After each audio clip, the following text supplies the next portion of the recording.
ప్రభుత్వం ప్రవేశపెట్టినటువంటి Telangana advocates protection bill పై మాట్లాడడానికి అవకాశం ఇచ్చినందుకు ప్రత్యేకంగా మీకు ధన్యవాదాలు. అధ్యక్ష, ఇప్పుడే పెద్దలు మంత్రివర్యులు శ్రీధరబాబు గారు చెప్పినట్టు ఈ యొక్క న్యాయవాదుల విషయంలో ప్రత్యేకంగా ఆ యొక్క జంట హత్యలు తెలంగాణ రాష్ట్రమే కాదు భారతదేశం మొత్తం మీద కూడా పెద్ద చర్చ జరిగింది. ఆ వారం 10 రోజులు నేషనల్ ఛానల్స్ లో కూడా పెద్ద డిబేట్ జరిగింది. ఈ రోజు న్యాయవాదులు సురక్షితంగా ఉంటేనే ఆయా న్యాయస్థానాలలో బాధితులకు న్యాయం గాని వ్యవస్థ గొప్ప నిర్మాణం గాని ఇవంతా కూడా జరిగేటటువంటి అవకాశం ఉంటుంది. అనేక సందర్భాల్లో కొన్ని అపోహలతో కూడా న్యాయవాదుల మీద దాడులు జరిగినటువంటి సంగతి మన దృష్టికి వచ్చింది. సదరు న్యాయవాది న్యాయస్థానంలో కేవలం వాదన మాత్రమే వినిపించగలుగుతాడు తప్పితే జడ్జిమెంట్లు తీర్పులు ఇప్పించేటటువంటి పరిస్థితి అది ఎక్కడ కూడా ఉండదు. కానీ కొందరి క్లయింట్లకు తెలుసో తెలియక ఈ న్యాయవాది సరైన రీతిలో ఆర్గ్యుమెంట్ చేయలేదు కాబట్టి నేను కేసు ఓడిపోయినా అని, లేదా కొందరు అక్కస్తో మీ న్యాయవాది వృత్తిని ఇంత సీరియస్ గా నువ్వు ఎందుకు చేయాల్సి వస్తుంది,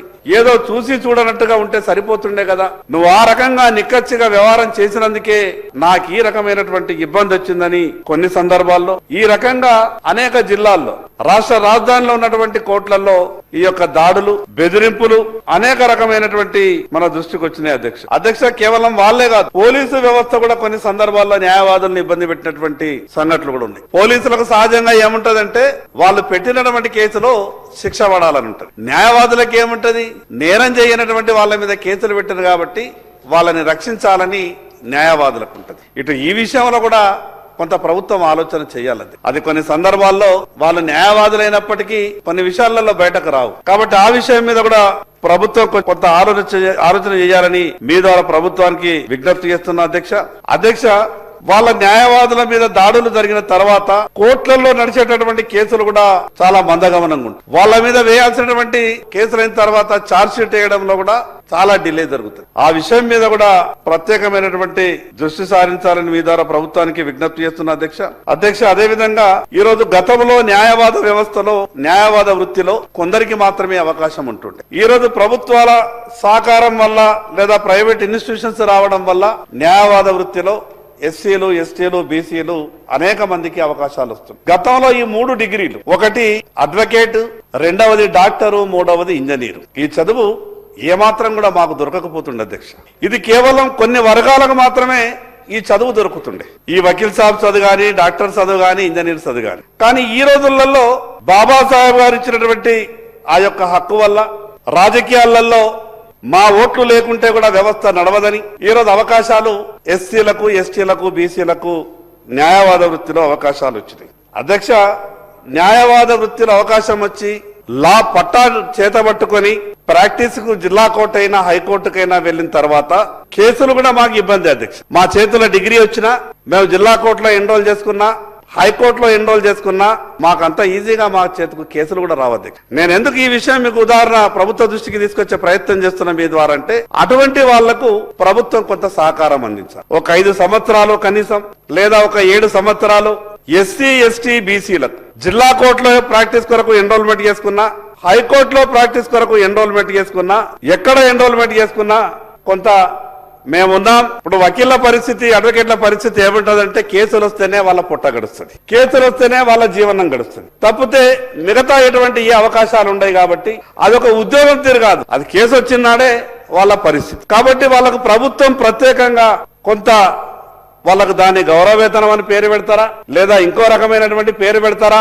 కనీసం నెలకు ఒక 50,000 రూపాయలు వాళ్ళకు ఒక 5 సంవత్సరాలు అందించగలిగితే ప్రభుత్వం నుంచి ఆ రకమైనటువంటి సహకారం దొరికితే ఆ న్యాయవాది కూడా నిజాయితీతో న్యాయ వ్యవస్థలో పనిచేసేటటువంటి అవకాశం ఉంటది. తద్వారా ప్రజలందరికీ కూడా మంచి జరుగుతుంది. కాబట్టి ప్రభుత్వం ఆ రకంగా ఆలోచించాలని మీ ద్వారా ప్రభుత్వానికి విజ్ఞప్తి చేస్తా ఉన్నది. అధ్యక్ష ఇంకో అన్నిటికన్నా ఒక విషయం, ఈ రోజు ఈ తెలంగాణ శాసనసభలో ఈ తెలంగాణ రాష్ట్రం వచ్చిందంటే ఎవరు అవునన్నా కాదన్నా, ఏ రాజకీయ పార్టీ ఏ ఆర్గ్యుమెంట్ చేసినా ఒకనాడు ఉవ్వెత్తున లేచి అలిసి కింద పడ్డటువంటి ఈ తెలంగాణ ఉద్యమాన్ని ఆ రోజు న్యాయవాదులే మేమున్నాం మీకు అండగాని రాజకీయ పార్టీలకు, వివిధ కుల సంఘాలకు, వివిధ అన్ని సంఘాలకు కలిపి వాళ్ళు ఇచ్చినటువంటి ఒక మద్దతు కారణంగా తెలంగాణ ఉద్యమం మళ్లీ లేచి ఎగిసిపడింది.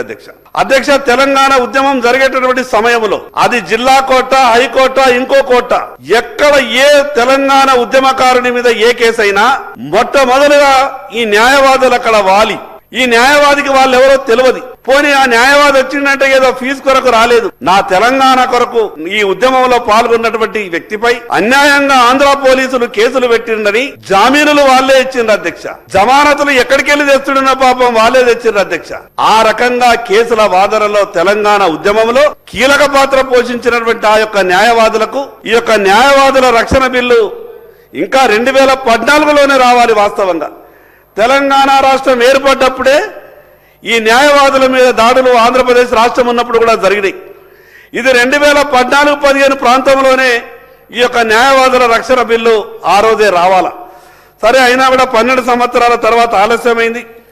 ఈరోజు తెలంగాణ రాష్ట్రం రావడానికి ముందు వరుసలో ఉన్నటువంటి ఆ యొక్క న్యాయవాదులకు ఈ యొక్క తెలంగాణ న్యాయవాదుల రక్షణ బిల్లు ఒక కవచంగా ఉంటుంది. కాబట్టి నేను న్యాయవాదులందరి తరపున ప్రభుత్వానికి ప్రత్యేకంగా ధన్యవాదాలు తెలియజేస్తా ఉన్నా.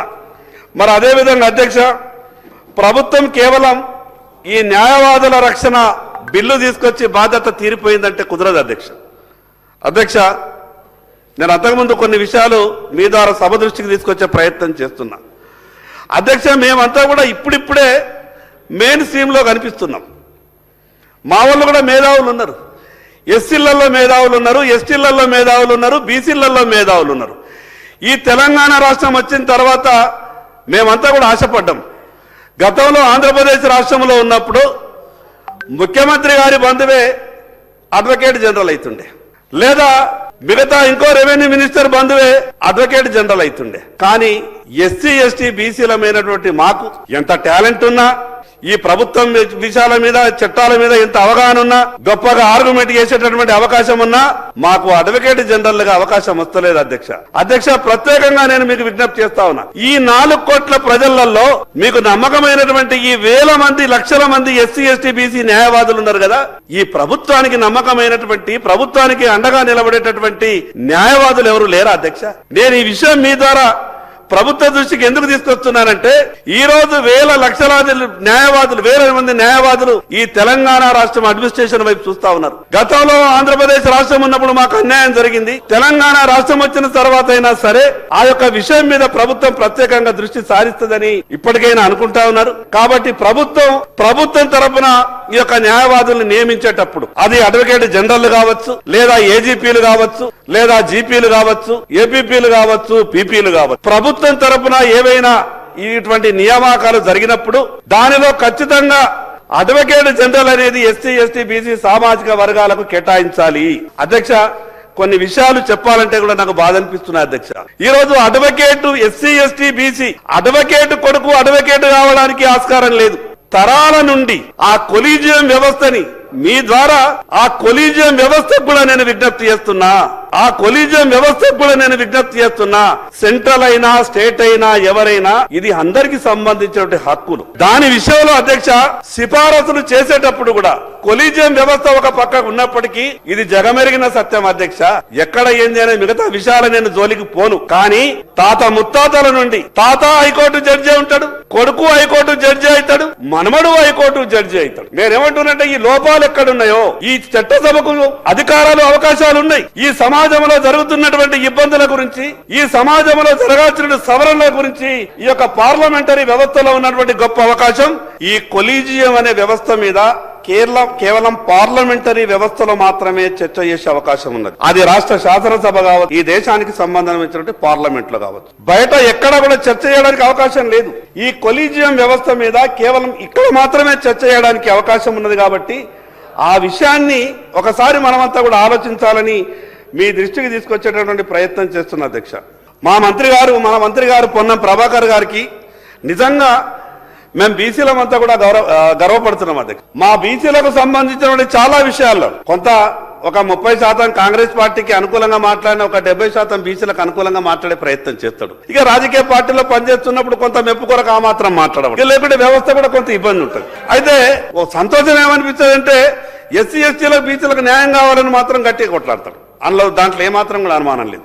అది తెలంగాణ ఉద్యమంలో కూడా ఏ రకంగా పార్లమెంట్లో చాలా గొప్పగా ఎంత పోరాటం చేసిండు. అప్పుడే కొత్తగా ఎంపీ అయిండు. నేను దూరం చూసి నేను అనుకున్నా అసలు ఏమైంది, లేక ఎంపీ అవకాశం వచ్చింది, గింతగానం ఎగురుతున్నాడు, ఆయన ఎక్కడన్నా తొక్కేస్తారేమో నాకు కూడా అక్కడ భయం వస్తుండే. కానీ పాపం ధైర్యంగా ఆ రోజు ఉన్నటువంటి రాజకీయ పరిస్థితుల్లో ఏది కూడా లెక్క చేయకుండా కొంత ప్రయత్నం చేసిండు. కానీ నేనేమంటా గౌరవ మంత్రివర్యులకు మీ ద్వారా ఒక విజ్ఞప్తి ఏంటి అని అంటే, కేంద్రము కొలీజియం ఇదేదో వ్యవస్థ గొప్ప, ఇది పార్లమెంట్లో చర్చ జరగాలి. సరే, అది కూడా వచ్చేటటువంటి రోజులలో చర్చ జరుగుతుంది. నేను అడుగుతున్నది ఈ రాష్ట్ర ప్రభుత్వం చేతిలో ఉన్నటువంటి అధికారం గురించి. సరే, హైకోర్టు జడ్జిగా మీరు నియమించాలంటే మీ చేతిలో లేదు, అది హైకోర్టు, కొలీజియం వ్యవస్థ, సుప్రీంకోర్టు, లెక్కపత్రాలు ఇవన్నీ వేరున్నాయి. కానీ ఈ రాష్ట్ర ప్రభుత్వం కేవలం ఒక ఉత్తరం రాస్తే అడ్వకేట్ జనరల్గా అపాయింట్ అయింది. ఈ రాష్ట్ర ప్రభుత్వం ప్యానల్లో పేర్లు పెడితే జీపీలుగా వస్తారు, ఏజీపీలుగా వస్తారు, పీపీలుగా వస్తారు. ఈ అవకాశాల గురించి మీరు ఎందుకు ఒక అడుగు ముందుకేయాలని మాత్రమే ఒక పాజిటివ్ ఆలోచనతో చెప్తున్నాను. దీన్ని ఏదో నెగిటివ్గా మిమ్మల్ని విమర్శించాలని చెప్తలేను. ఎందుకంటే ఈరోజు వేలాది మంది న్యాయవాదులు మా ఎస్సీ ఎస్టీ బీసీకి సంబంధించిన శాసనసభ్యులు సభలో ఉన్నారు. మా గురించి వాళ్ళు కనీసం మాట్లాడాలి కదా, మాకు అవకాశాలు మా గురించి ఎవరు మాట్లాడతారు అనే ఒక ఆలోచన వాళ్ళకు ఉంటుంది. ఆ ఆలోచనని మనమంతా కూడా అర్థం చేసుకొని ప్రభుత్వం తరఫున వచ్చేసారి ఖచ్చితంగా అడ్వకేట్ జనరల్ కూడా ఈ సామాజిక వర్గాల నుంచి నియమించే ప్రయత్నం చేస్తాం. లేదా ఏజీపీలుగా, జీపీలుగా, పీపీలుగా వీళ్ళకు మాత్రం మేము అవకాశం ఇస్తామనే విధంగా ఒక చెప్పేటటువంటి ప్రయత్నం ప్రభుత్వం తరఫున జరగాలని మాత్రమే మీకు విజ్ఞప్తి చేస్తా ఉన్నా అధ్యక్ష. ఇంకొక విషయం ఇంకొక విషయం అధ్యక్ష, న్యాయవాదులంటే వాళ్ళు ఆర్థికంగా ఏం పరిపుష్టిగా ఉండరు అధ్యక్ష. వాళ్ళు అక్కడక్కడ ఫీజులు కూడా కట్టుకోలేనటువంటి కొందరు పేద పిల్లలు ఈ యొక్క న్యాయవాద డిగ్రీ చేత పట్టుకొని వాళ్ళు అక్కడ ప్రాక్టీస్ చేస్తున్నప్పుడు కేసులు రాక, ఆ ఇల్లు గడవక అనేకమైనటువంటి ఇబ్బందుల్ని నేను స్వయాన గమనించిన అధ్యక్ష. అందుకు నేను మీ ద్వారా ప్రభుత్వానికి ఒక విజ్ఞప్తి చేస్తా ఉన్నా. వాళ్ళకు ఉండడానికి కూడా ఇళ్ళ స్థలాలు ఉన్నాయి అధ్యక్ష, వాళ్ళు ఉండడానికి కూడా ఇల్లు లేవు అధ్యక్ష. అందుకే ప్రభుత్వం తరఫున వాళ్ళందరికీ ఉచితంగా ఇళ్ల స్థలాలు ఇవ్వాలి. మరి అదేవిధంగా ఈ రాష్ట్ర హౌసింగ్ బోర్డు నుంచి తక్కువ ధరకు వాళ్లకు ఇళ్ల నిర్మాణాలు కూడా నిర్మించి వాళ్ళకి ఇవ్వాలని ఈ ఒక విషయాన్ని మీ దృష్టికి తీసుకొచ్చేటటువంటి ప్రయత్నం చేస్తున్న అధ్యక్ష. ఇప్పటికే ఈ హైకోర్టు బార్ అసోసియేషన్ నుంచి కానీ, నా ఆదిలాబాద్ జిల్లా బార్ అసోసియేషన్ నుంచి కానీ, చాలా జిల్లాల బార్ అసోసియేషన్ అధ్యక్షులు మిగతా వాళ్ళంతా కూడా వాళ్ళ విషయాల్ని సభ దృష్టికి తీసుకెళ్లమని అనేక వాళ్ళు ఫోన్లు చేసి చెప్పే ప్రయత్నం చేశారు.